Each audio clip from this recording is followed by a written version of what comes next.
And I was trying to prove to the world that I was smart enough or that I was enough. Be genuinely curious, and like, brevity is powerful. I have many more social interactions throughout the day and throughout the week and weekend. How do I apply those in my real life? Always remember the humanity of the person on the other side of the conversation.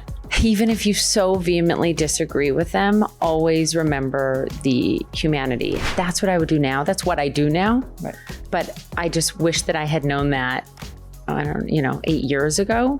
So we all have this journey of learning, but you've got to admit to what you could have done better to get better. I think I was always curious, which is key to a great interview and being a great journalist.